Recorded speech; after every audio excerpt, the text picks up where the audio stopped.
नमस्कार सभी विद्यार्थियों का एक बार फिर से एग्री कोचिंग बाय विकास सर परिवार में स्वागत करता हूं। हम लोग रोज एग्रीकल्चर के बेहतरीन प्रश्नों के साथ मुलाकात करते हैं।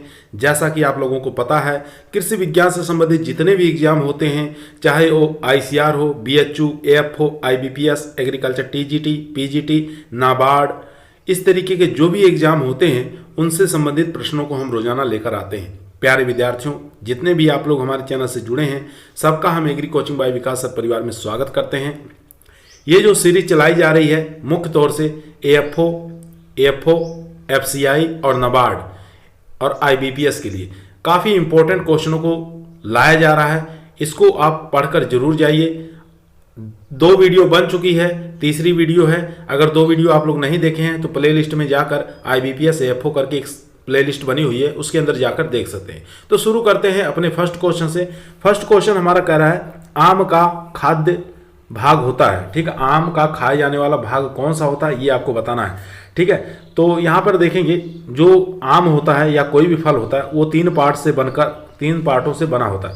जो उसके ऊपरी पार्ट होता है यानी कि छिलका वाला जो पार्ट होता है उसको वाह फल भीति कहते हैं। ठीक है, वाह फल भीति कहा जाता है, ये आपको याद होना चाहिए। ठीक है, उसके बाद यहाँ से छिलके से लेके ये सफ़ेद वाला जो पार्ट होता है इसको क्या कहा जाता है, तो सफ़ेद वाले पार्ट को आप याद रखेंगे मध्य फल भीति कहा जाता है। ठीक है, क्या कहा जाता है, मध्य फल भीति कहा जाता है, ये आपको याद होना चाहिए। यहाँ हम लिख दे रहे हैं मध्य फल भीति, फल भीति, मध्य फल भीति हो गया। यानी कि छिलके से लेकर बीज तक जो पार्ट होता है वो मध्य फल भीति कहा जाता है। और बाद में लास्ट में आता है सीड वाला। ठीक है, ये जो गुठली होती है सीड होता है, यानी कि जिसके सीड खाए जाते हैं उसको अंतः फल भीति कहा जाता है। ठीक है, अंतः फल भीति कहा जाता है,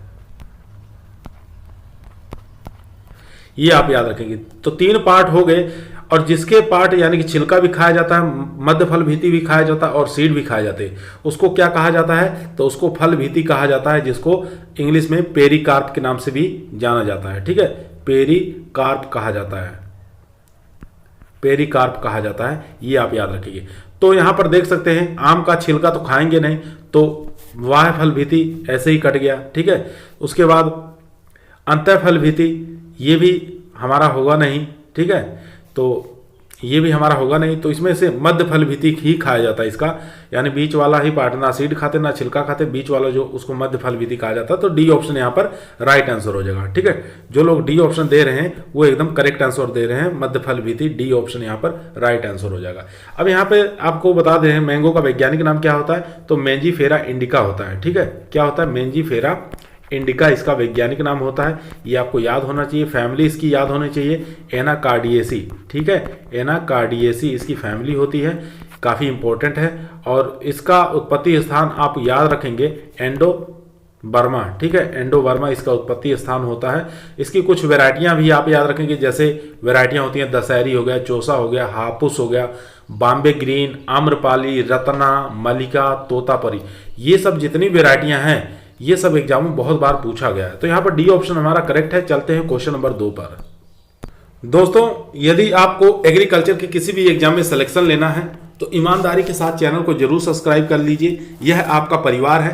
क्वेश्चन नंबर 3 आपके स्क्रीन पर है। ये क्वेश्चन बहुत बार एएफओ, आईबीपीएस, नाबार्ड के एग्जाम में पूछा जा चुका है, तो इस क्वेश्चन को ध्यानपूर्वक पढ़िए और इसका आंसर दीजिए। ठीक है, क्वेश्चन देखिए, कह रहा है सफेद विट्रिऑल का यौगिक क्या है। ठीक है, सफेद विट्रिऑल का यौगिक क्या है, सफेद विट्रिऑल क्या होता है, व्हाइट विट्रिऑल। ठीक है, विट्रिऑल, इसको क्या कहते हैं, इसको जिंक सल्फेट कहा जाता है। ठीक है, क्या कहा जाता है मेरे दोस्त, जिंक सल्फेट कहा जाता है, ये आप याद रखेंगे, जिंक सल्फेट कहा जाता है। अब देखिए जिंक सल्फेट का सूत्र क्या होता है, ये भी आपको याद होना चाहिए, ZnSO4। ठीक है, उसके बाद 7H2O, ये हो गया किसका, जिंक सल्फेट का सूत्र। इसको व्हाइट विट्रियोल को जिंक सल्फेट कहा जाता है। तो इसके अंदर क्या क्या चीजें आपको देखने को मिलेंगी, तो यहाँ पर जिंक देखने को मिल रहा है। ठीक है, जिंक आपको देखने को मिलेगा, उसके बाद सल्फर भी देखने को मिल रहा है।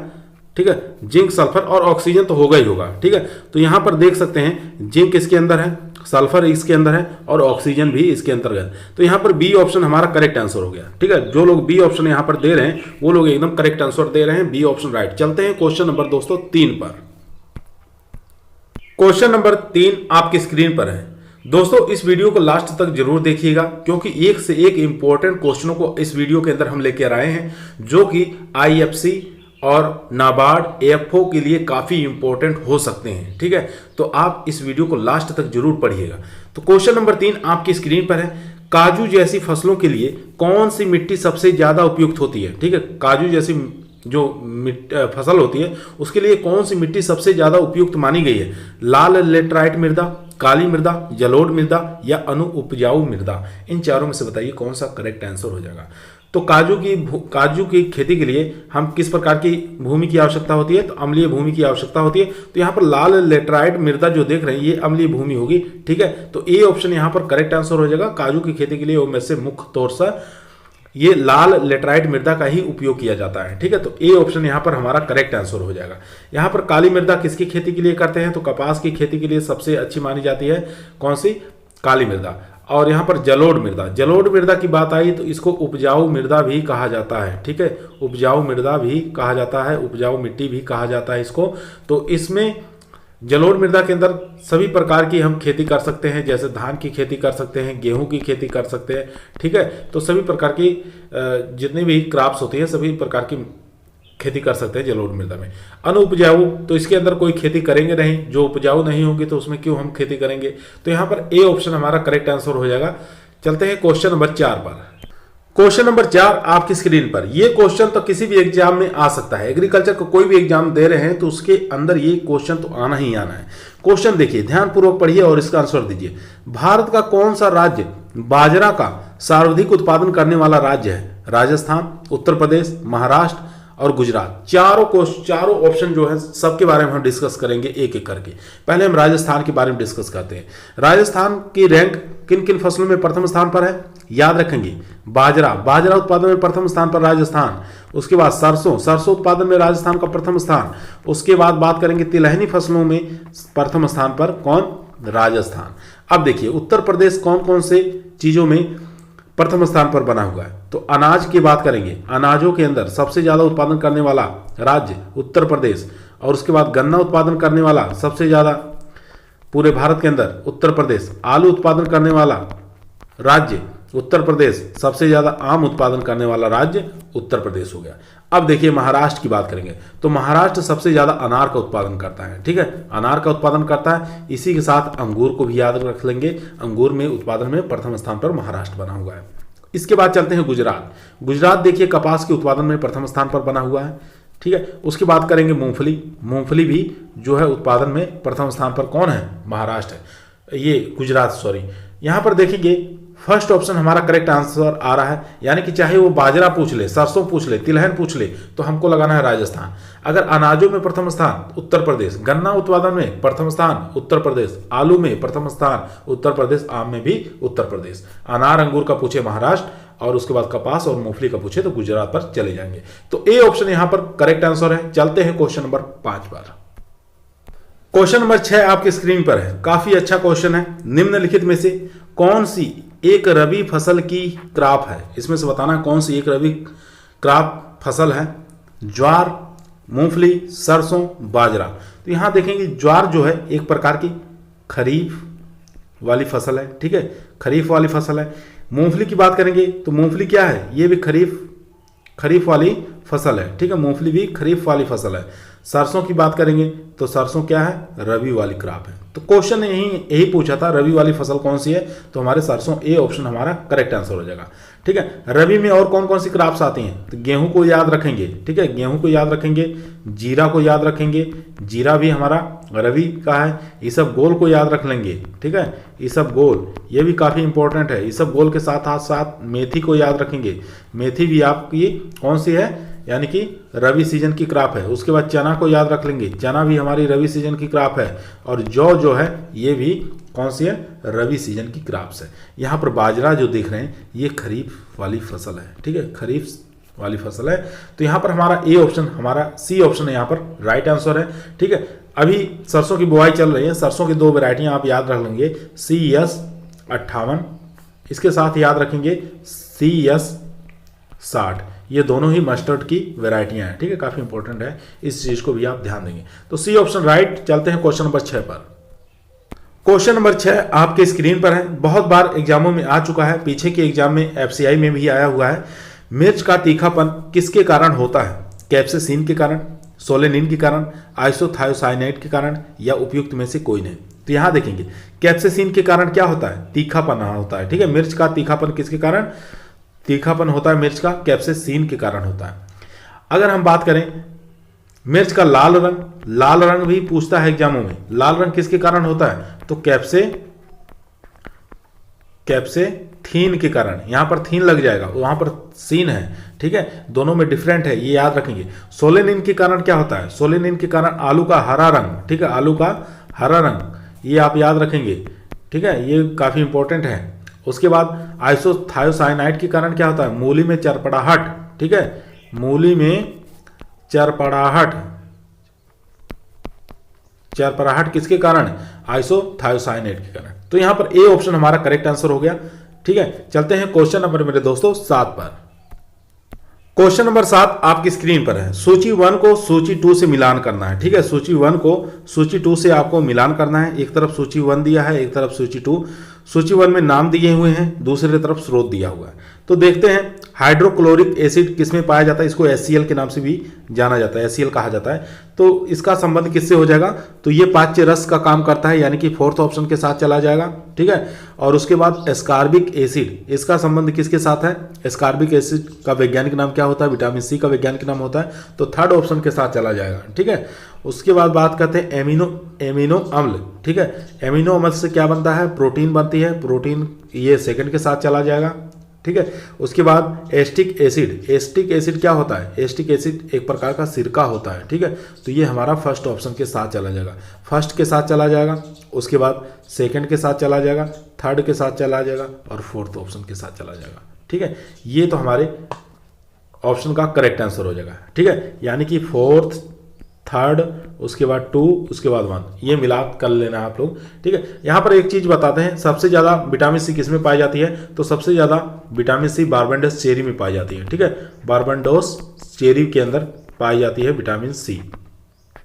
अगर बारबेडोस चेरी नहीं दिया है तब आप आंवला के अंदर लगाएंगे, ठीक है, आंवला के अंदर तब लगाएंगे। अगर ऑप्शन में बारबेडोस चेरी दिया है तो सबसे ज्यादा उसी पर लगाएंगे, ठीक है।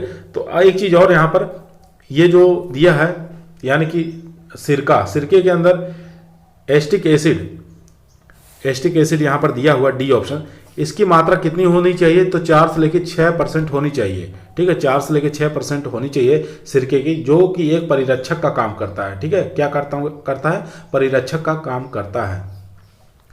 एमिनो एसिड टोटल शरीर के अंदर कितने होते हैं? 20 होते हैं, जो कि शरीर के अंदर 10 ऑलरेडी रहते हैं, 10 हमको बाहर से लेना रहता है। तो यहां पर ऑप्शन इस प्रकार मिलान कर लेंगे। चलते हैं क्वेश्चन नंबर 8 पर। क्वेश्चन नंबर 8 आपके स्क्रीन पर है। क्वेश्चन कह रहा है किसकी कमी के कारण सूखा रोग हो जाता है? ये काफी इंपॉर्टेंट क्वेश्चन है, बताना है किसकी कमी से सूखा रोग हो जाता है। विटामिन डी की कमी से, विटामिन C की कमी से और विटामिन A की कमी से, या उपयुक्त सभी। इन चारों में से बताइए कौन सा करेक्ट आंसर हो जाएगा। तो यहां बात करेंगे सबसे पहले विटामिन A। विटामिन A की कमी से क्या होता है? आंखों से संबंधित रोग हो जाते हैं। क्या होता है? आंखों से संबंधित रोग हो जाते हैं। काफी इंपॉर्टेंट क्वेश्चन है, ध्यानपूर्वक इसको समझेंगे। आंखों से संबंधित रोग हो जाते हैं। जैसे कौन कौन से रोग हो जाते हैं विटामिन A की कमी से? रतौंधी हो जाता है, ठीक है, क्या हो जाता है? रतौंधी हो जाता है। इसी को क्या कहते हैं? इसी को एक और नाम से अगर थैलेमिया, ठीक है, थैलेमिया कहते हैं इसको। ये तो हो गया विटामिन A, यानी कि विटामिन A की कमी से रतौंधी रोग हो जाता है, जीरोथैलेमिया रोग हो जाता है, ठीक है। और इसकी पूर्ति किसके माध्यम से कर सकते हैं? पीले फल, यानी कि जिसके अंदर विटामिन A की मात्रा होगी, पीले फ्रूट्स होतेंगे। जैसे हम करेंगे आम के अंदर विटामिन A की भरपूर मात्रा पाई जाती है। अगर आम नहीं मिल रहा है तो पपीता भी इसका विटामिन A का अच्छा स्रोत माना गया है, ठीक है। तो यहाँ पर विटामिन A के बारे में आपको समझ में आ गया हो गया। अब बात करते हैं विटामिन C। विटामिन C से कौन सा रोग हो जाता है? तो स्कर्वी रोग हो जाता है, ठीक है। क्या हो जाता है? स्कर्वी रोग हो जाता है, काफी इंपॉर्टेंट है। और स्कर्वी रोग मतलब विटामिन सी से मसूड़ों से खून निकलना, ठीक है, मसूड़ों से खून निकलना, ठीक है, मसूड़ों से खून निकलना, ये होता है विटामिन सी की कमी से। अब यहाँ पर विटामिन डी, यही हमारा करेक्ट आंसर हो जाएगा। विटामिन डी की कमी से क्या होता है? सूखा रोग हो जाता है। विटामिन डी की कमी से क्या होता है? सूखा रोग हो जाता है। ए ऑप्शन यहाँ पर राइट आंसर हो जाएगा। इसी को विटामिन डी का वैज्ञानिक नाम है कैल्सीफेरॉल के नाम से भी इसको जाना जाता है, ठीक है, क्या किस नाम से? कैल्सीफेरॉल के नाम से भी इसको जाना जाता है। तो यहाँ पर हमारा जो करेक्ट आंसर हो जाएगा ए ऑप्शन राइट। चलते हैं क्वेश्चन नंबर 9 पर। क्वेश्चन नंबर 9 आपकी स्क्रीन पर है। क्वेश्चन कह रहा है टमाटर का अगेती झुलसा रोग, अर्ली ब्लाइट ऑफ टमेटो का रोग कारक क्या है? ठीक है, रोग कारक का नाम बताना है। फर्स्ट ऑप्शन कह रहा है सेप्टोरिया लाइकोपार्सिकाई, सेप्टोरिया लाइकोपार्सिकाई। दूसरा है अल्टरनेरिया सोलेनाई। तीसरा है क्लेवीबैक्टर मेकीगेनस, क्लेवीबैक्टर मेसीगेनस। या डी ऑप्शन है वायरस। वायरस के कारण तो होगा नहीं, ये कन्फर्म हो गया, ठीक है। वायरस के कारण टमाटर में होता है। टमाटर में कौन सा होता है? लीफ कर्ल वायरस, ठीक है, ये टमाटर के अंदर होता है, टमाटो लीफ कर्ल वायरस। तो ये हमारा कट गया ऑप्शन। उसके बाद यहाँ पर देखेंगे तो बी ऑप्शन हमारा राइट आंसर हो जाएगा। यहाँ पर अल्टरनेरिया सोलेनाई, ठीक है, आ से अगेती, आ से अल्टरनेरिया। तो यहाँ पर बी ऑप्शन हमारा करेक्ट आंसर हो गया। चलते हैं क्वेश्चन नंबर 10 पर। क्वेश्चन नंबर 10 आपकी स्क्रीन पर है। काफी अच्छा क्वेश्चन है। क्वेश्चन को ध्यान पूर्वक पढ़िए और इसका आंसर दीजिए। क्वेश्चन कह रहा है जापानीज इम्प्रूव्ड किसकी एक किस्म है? काफी फेमस वैरायटी है। जापानीज इम्प्रूव्ड एक किसकी किस्म है? फूल गोभी की है, पत्ता गोभी की है, गांठ गोभी की है या ब्रोकोली की है? जितनी ये चारों आप देख रहे हैं ये किससे रिलेटिव है? ये हमारी रिलेटिव हैं, यानी कि इसको ब्रेसिकेसी फैमिली से हैं और इन सबको हम कॉल क्रॉप्स कहते हैं, ठीक है। चाहे फूल गोभी हो, पत्ता गोभी, गांठ गोभी, ब्रोकोली, सब के सब हमारे कॉल क्रॉप्स के अंदर आएंगे, यानी कि इनकी सबकी फैमिली क्या हो जाएगी? ब्रेसिकेसी फैमिली हो जाएगी। तो यहाँ पर हमको बताना है जापानीज इम्प्रूव्ड किसकी किस्म हो जाएगी। तो इसका करेक्ट आंसर हो जाएगा ये फूल गोभी की किस्म है। ए ऑप्शन यहाँ पर राइट आंसर हो जाएगा, ठीक है। पत्ता गोभी की एक काफ़ी ज़्यादा फेमस वैरायटी है, प्राइड ऑफ इंडिया, ठीक है, प्राइड ऑफ इंडिया। इसको आप याद रखेंगे, रट लेंगे, ठीक है, क्योंकि बहुत बार एग्जामों में पूछा है प्राइड ऑफ इंडिया किसकी वैरायटी है, तो ये हो जाएगी पत्ता गोभी की। तो यहाँ पर ए ऑप्शन राइट है। चलते हैं क्वेश्चन नंबर 11 पर। क्वेश्चन नंबर 11 आपके स्क्रीन पर है। काफी अच्छा इंपॉर्टेंट क्वेश्चन है। आंवले का प्रवर्धन होता है, ठीक है। प्रवर्धन क्या चीज होता है पहले इसको आप समझेंगे। प्रवर्धन यानी कि पादपों में, यानी कि पादपों की संख्या में वृद्धि करना, ठीक है, पादप की संख्या में वृद्धि करना या पौधों की संख्या में वृद्धि करना क्या कहलाता है? हमारा प्रवर्धन कहलाता है। ये कितने प्रकार का होता है प्रवर्धन? ये भी आपको याद होना चाहिए। 2 प्रकार का होता है। एक होता है लैंगिक परिवर्धन, ठीक है, एक होता है लैंगिक परिवर्धन। दूसरा कौन सा होता है? दूसरा होता है लैंगिक परिवर्धन में हम किसके द्वारा करेंगे? बीज द्वारा कर सकते हैं, ठीक है। लैंगिक परिवर्धन बीज द्वारा, बाय सीड द्वारा होगा। इसके बाद वानस्पतिक परिवर्धन, दूसरा कौन सा होता है? वानस्पतिक परिवर्धन। ये 2 प्रकार का परिवर्धन होता है।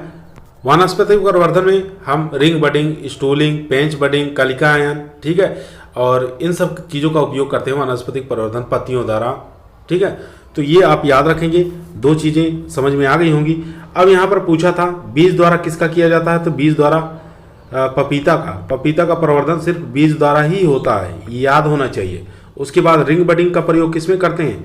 बैर में करते हैं, ठीक है। बैर की सबसे अच्छी प्रवर्धन की विधि कौन सी है? रिंग बडिंग है, ये आपको याद होना चाहिए। स्टूलिंग किस में करते हैं? तो स्टूलिंग आपको याद होना चाहिए, अमरूद के अंदर स्टूलिंग विधि का प्रयोग किया जाता है प्रवर्धन के लिए, ठीक है। और पेंच बडिंग बेलपत्र, ठीक है, बेलपत्र में पेंच बडिंग का प्रयोग किया जाता है। लेकिन आंवला कहाँ गया? आंवला देखिए यहीं पर रहेगा, पेंच जहाँ है वहीं पर आंवला भी मिलेगा, ठीक है।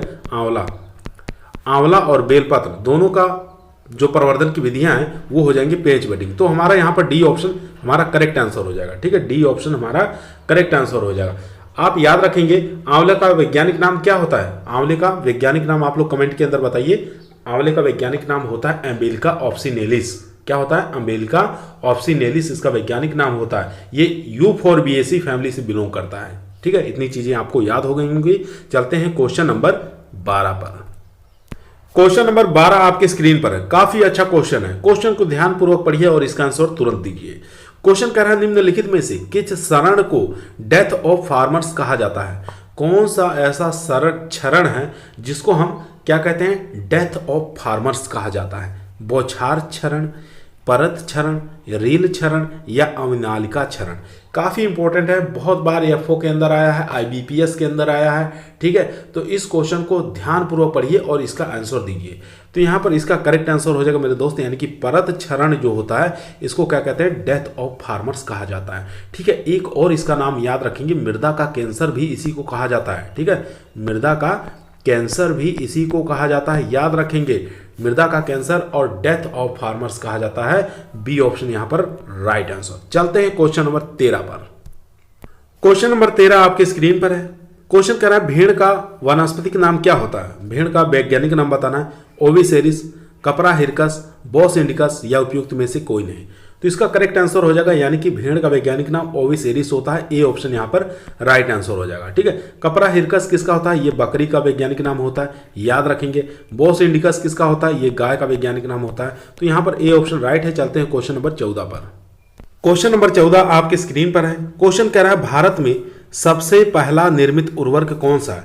चाहे भारत की बात करें चाहे विश्व की बात करें, तो बताना भारत में या पूरे विश्व के अंदर सबसे पहला निर्मित उर्वरक कौन सा होता है? यूरिया, एसएसपी, डीएपी या अमोनियम नाइट्रेट। तो यहाँ पर बात करेंगे यूरिया क्या है? एक प्रकार का कार्बनिक उर्वरक है, ठीक है। क्या है? कार्बनिक उर्वरक है, याद रखेंगे। और इसके साथ इसके अंदर नाइट्रोजन की मात्रा 46% पाई जाती है, ठीक है। एसएसपी यही हमारा करेक्ट आंसर हो जाएगा, ठीक है। भारत में सबसे पहला निर्मित उर्वरक कौन सा है? एसएसपी है, जिसको सिंगल सुपर फास्फेट कहा जाता है। इसके अंदर फास्फोरस की मात्रा कितनी पाई जाती है? P2O5। इसके अंदर इसकी मात्रा पाई जाती है 16%, याद रखेंगे। कैल्शियम की मात्रा याद रखेंगे 18.5%, ठीक है। और इसके साथ आप याद रखेंगे ये होगा कैल्शियम का, फास्फोरस का, और एक इसमें अंदर सल्फर पाया जाता है। सल्फर की मात्रा 12% पाई जाती है, ठीक है। ये इतनी चीज़ें याद होनी चाहिए। और यहाँ पर डीएपी के बारे में सुने होंगे। डीएपी जो है फास्फेटिक उर्वरक है, ठीक है। किस प्रकार का उर्वरक है? फास्फेटिक उर्वरक है, ये आप याद रखेंगे। फास्फेटिक उर्वरक होता है डीएपी। इसके अंदर फास्फोरस की मात्रा कितनी पाई जाती है? 18%। नाइट्रोजन परसेंटेज पाई जाती है, ठीक है। और 46% इसके अंदर क्या पाया जाता है? P2O5 पाया जाता है, यानी कि फास्फोरस की मात्रा पाई जाती है, ठीक है। दोनों याद रखेंगे। चलते हैं क्वेश्चन नंबर 15 पर। क्वेश्चन नंबर 15 आपकी स्क्रीन पर है। क्वेश्चन कर रहा है निम्नलिखित में से पूसा बेदाना किस्म किसकी है? ठीक है, पूसा बेदाना जिसके अंदर बीज ना हो, बिना दाने के हो, उसको कहते हैं पूसा बेदाना, ठीक है। तो सीडलेस वैरायटी बताना किसकी है? तरबूज की है, खरबूज की है, खीरा की है, टिंडा की है। तो इसका करेक्ट आंसर हो जाएगा तरबूज की पूसा बेदाना किस्म है, सीडलेस वैरायटी है। यहाँ पर खरबूज की किस्म याद रखेंगे दुर्गापुर मधु, ठीक है। दुर्गापुरा मधु याद रख लेंगे, हरा मधु याद रख लेंगे, ठीक है। हरा मधु, ये सब किस्में किसकी हो जाएंगी? खरबूजे की हो जाएगी। और यहाँ पर टिंडे की किस्म बताए थे, बीकानेरी ग्रीन और दिल पसंद, ये दोनों किस्में हो जाएंगी टिंडा की, ठीक है। तो यहाँ पर चलते हैं क्वेश्चन नंबर 16 पर। दोस्तों क्वेश्चन की संख्या अधिक है, 30 क्वेश्चनों को हम लेकर आए हैं, तो इसलिए क्वेश्चन थोड़ा जल्दी जल्दी करवाने का कोशिश कर रहे हैं ताकि अधिक से अधिक हमारा इसके अंदर कवर हो सके, ठीक है। तो 16 नंबर क्वेश्चन ध्यानपूर्वक देखिए। निम्नलिखित में से रबी की खरपतवार कौन सी है? बथुआ, प्याजी, सत्यानाशी या उपयुक्त सभी। तो यहाँ बात करेंगे बथुआ जो होता है मुख्य तौर से गेहूं में लगने वाला खरपतवार मुख्य तौर से है। प्याजी बात करेंगे, प्याजी यानी प्याज के अंदर मुख्य तौर से लगता है और गाजर की फसल के अंदर सबसे ज़्यादा प्याजी लगता है। सत्यानाशी की बात करेंगे तो ये भी क्रॉप रबी की है। तो यहाँ पर डी ऑप्शन हमारा करेक्ट आंसर हो जाएगा, यानी बथुआ, प्याजी, सत्यानाशी तीनों के तीनों रबी सीजन की क्रॉप्स हैं, ठीक है। तो यहाँ पर डी ऑप्शन राइट। चलते हैं क्वेश्चन नंबर 17 पर।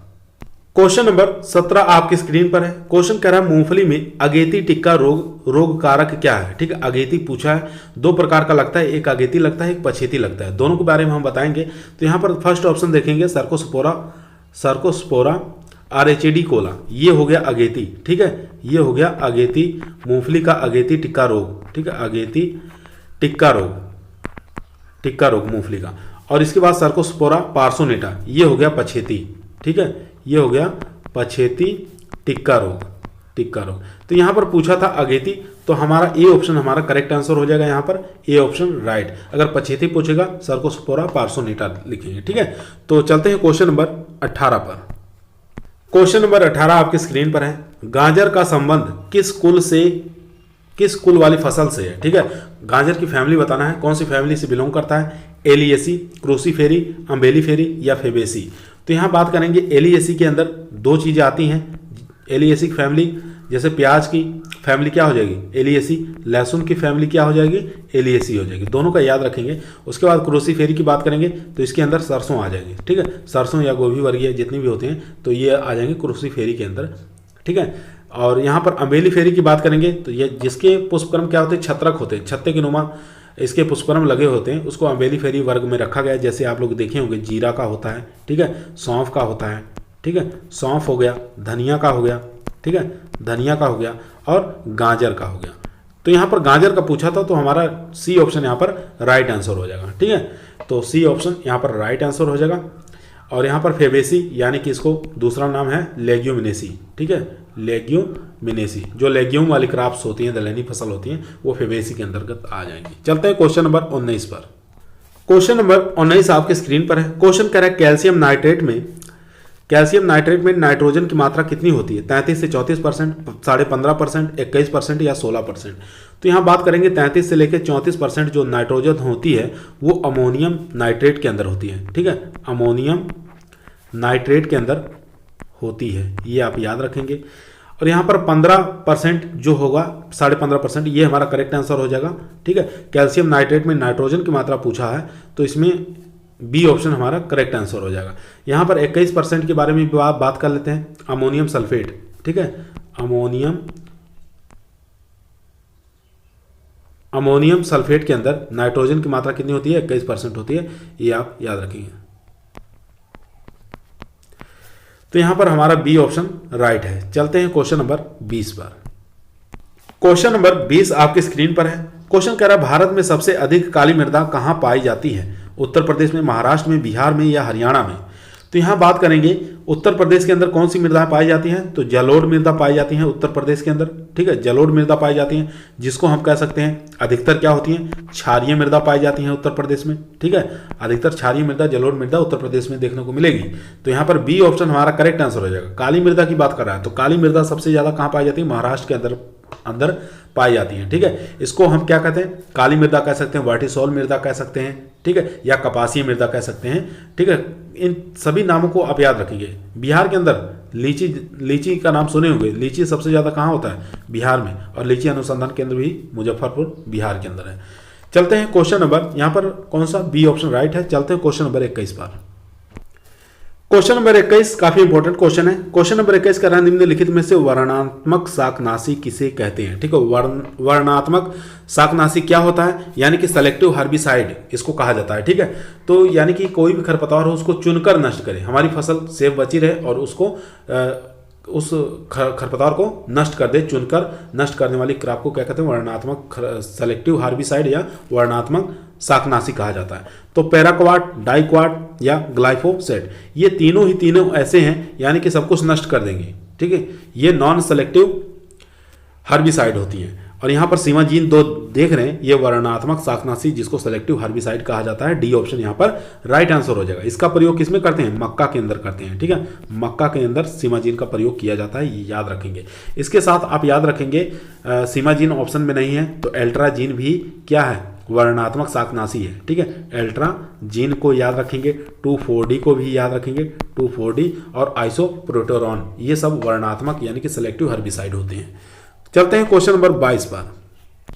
क्वेश्चन नंबर 22 आपके स्क्रीन पर है। क्वेश्चन कह रहा है मूंगफली में प्रोटीन की मात्रा पाई जाती है। काफी इजी क्वेश्चन है, तो आप बताइए इसमें करेक्ट कौन सा हो जाएगा, 21%, 22.5%, 26% या 42%।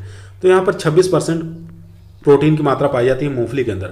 मूंगफली का वैज्ञानिक नाम क्या होता है, आरेकिस हाइपोजिया होता है। क्या नाम होता है, आरेकिस हाइपोजिया इसका वैज्ञानिक नाम होता है। लेग्यूमिनेसी फैमिली से बिलोंग करता है। अगर यही ऑयल की मात्रा इसमें पूछ लेता तो ऑयल की मात्रा कितनी होती है मूंगफली के अंदर, 45 से लेकर 47% तक होती है, ठीक है। प्रोटीन का पता ही चल गया, 26% इसके अंदर प्रोटीन की मात्रा पाई जाती है, ठीक है। सोयाबीन की मात्रा, सोयाबीन के अंदर प्रोटीन की मात्रा कितनी होती है, तो 42% सोयाबीन के अंदर प्रोटीन की मात्रा होती है, याद रखेंगे। तो सी ऑप्शन यहाँ पर राइट। सबसे ज्यादा मूंगफली उत्पादन में कौन सा राज्य है, तो गुजरात प्रथम स्थान पर बना हुआ है। चलते हैं क्वेश्चन नंबर 23 पर।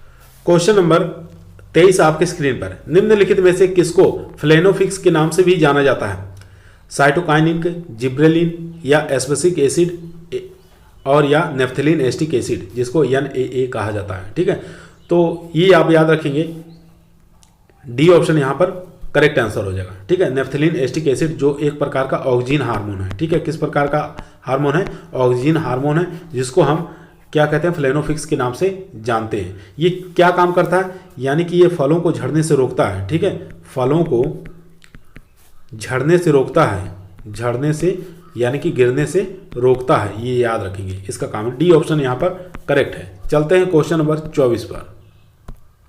क्वेश्चन नंबर 24 आपकी स्क्रीन पर है, ग्रो आउट प्रशिक्षण। ठीक है, काफी इंपॉर्टेंट क्वेश्चन है। ग्रो आउट परिरक्षण GOT के नाम से जाना जाता है, किया जाता है आनुवांशिक शुद्धता के लिए, भौतिक शुद्धता के लिए, पृथक्करण दूरी के लिए, या इनमें से कोई नहीं। तो ग्रो आउट परीक्षण जो है ये आनुवांशिक शुद्धता बनाए रखने के लिए किया जाता है। ए ऑप्शन यहाँ पर राइट आंसर हो जाएगा। ठीक है, और यहाँ पर पृथक्करण दूरी जो है ये भी आनुवांशिक शुद्धता बनाए रखने के लिए ही किया जाता है। आप लोग पढ़े होंगे पीछे, तो यहाँ पर ए ऑप्शन राइट है। चलते हैं क्वेश्चन नंबर 25 पर। क्वेश्चन नंबर 25 आपकी स्क्रीन पर है, फूल गोभी में बटनिंग किस पोषक तत्व की कमी के कारण होता है? यहाँ पर कमी पूछा है, तो फूल गोभी के अंदर जो बटनिंग है ये किस पोषक तत्व की कमी के कारण होता है? Boron, calcium, nitrogen, Jayden. तो बोरान की कमी से आप लोग जानते हैं ब्राउनिंग रोग होता है। ठीक है, फूल गोभी में ब्राउनिंग रोग हो जाता है। और यहाँ पर ए ऑप्शन करेक्ट आंसर हो जाएगा। नाइट्रोजन की कमी से क्या होता है? बटनिंग हो जाता है। अगर यही हम पूछ लें नाइट्रोजन की अधिकता से क्या होता है? नाइट्रोजन की अधिकता से क्या होगा? ये भी काफ़ी इंपॉर्टेंट क्वेश्चन है। तो नाइट्रोजन की अधिकता से होलो स्टेम हो जाता है। ठीक है, फूल गोभी में होलो स्टेम हो जाता है, याद रखेंगे। तो सी ऑप्शन यहाँ पर करेक्ट है। चलते हैं क्वेश्चन नंबर 26 पर। क्वेश्चन नंबर 26 आपकी स्क्रीन पर है। क्वेश्चन कह रहा है एनहाइड्रस अमोनिया की तुल्यांक अम्लता होती है। ठीक है, इसका एनहाइड्रस अमोनिया का तुल्यांक अम्लता बताना है, कितना होता है? 148, 128, 110, 193। तो इसका करेक्ट आंसर हो जाएगा, यानी कि इसका अम्लीय तुल्यांक कितना होता है? 148 होता है। ए ऑप्शन यहाँ पर राइट आंसर। चलते हैं क्वेश्चन नंबर 27 पर। दोस्तों, अगर आप लोग इस वीडियो को लाइक नहीं किए हैं तो एक लाइक जरूर करिए, ताकि हम और भी अच्छे से वीडियो बना सकें। क्वेश्चन नंबर 27 आपके स्क्रीन पर है। क्वेश्चन कह रहा है रिच मैंस डिजीज किसे कहा जाता है? ठीक है, रिच मैंस डिजीज किसे कहा जाता है? धान का ब्लास्ट रोग को, जीवाणु पत्ती झुलसा रोग को, या धान का भूरा पत्ती धब्बा रोग को, या धान का टुगरो रोग। धान का जो टुंगरो रोग होता है ये किसके कारण होता है? ये वायरस के कारण होता है, ये याद रखिए। तो यहाँ पर जो रिच मैंस डिजीज जो किसे कहा जाता है? धान का ब्लास्ट रोग को कहा जाता है। ए ऑप्शन यहाँ पर राइट आंसर हो जाएगा। चलते हैं क्वेश्चन नंबर 28 पर। क्वेश्चन नंबर 28 आपके स्क्रीन पर है। केचुए की खाद में नाइट्रोजन पाई जाती है। ठीक है, केचुए की खाद में नाइट्रोजन यानी कि वर्मी कंपोस्ट के अंदर नाइट्रोजन की मात्रा कितनी पाई जाती है? 0.5, 0.6 या 1.5% या 3%। तो इसका करेक्ट आंसर हो जाएगा, यानी कि वर्मी कंपोस्ट के अंदर नाइट्रोजन की मात्रा 3% पाई जाती है। डी ऑप्शन यहाँ पर राइट आंसर हो जाएगा। ये अगर हम FYM की बात करें, ठीक है, तो FYM के अंदर 5, 25, ठीक है, 0.5, ठीक है, ये पाया जाता है इसके अंदर, ये नाइट्रोजन की मात्रा है। ठीक है, तो FYM इसके अंदर ध्यान देंगे। चलते हैं क्वेश्चन नंबर, ये पॉइंट में रहेगा। ठीक है, तो ध्यान देंगे थोड़ा। चलते हैं क्वेश्चन नंबर 29 पर। क्वेश्चन नंबर 29 काफी अच्छा क्वेश्चन है।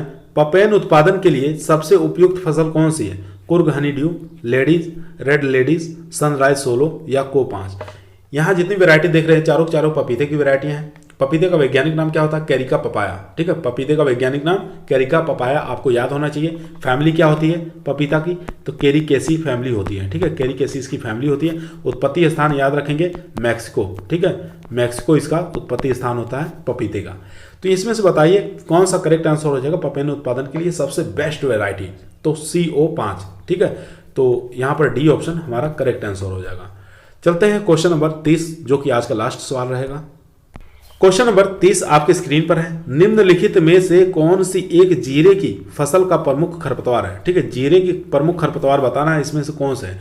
चिनोपोडियम मुरेल, ये क्या होता है? खरबथुआ होता है। ठीक है, बथुआ का नाम सुने होंगे, लेकिन ये खरबथुआ है, याद रखेंगे। ठीक है, खरबथुआ का वैज्ञानिक नाम यहाँ पर दिया है चिनोपोडियम मुरेल।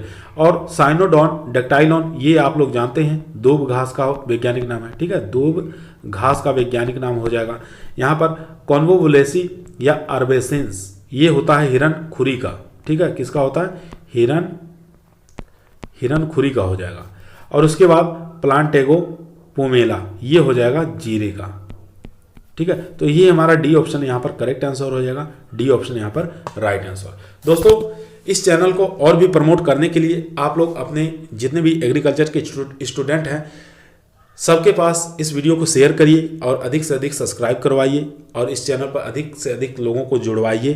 ठीक है, तो अगर आप वीडियो पर नए आए हैं तो चैनल को जरूर सब्सक्राइब करिए और लाइक करिए और दोस्तों में शेयर करना ना भूलिएगा। कल फिर मुलाकात करते हैं एक नए वीडियो के साथ। तब तक सभी लोगों को धन्यवाद।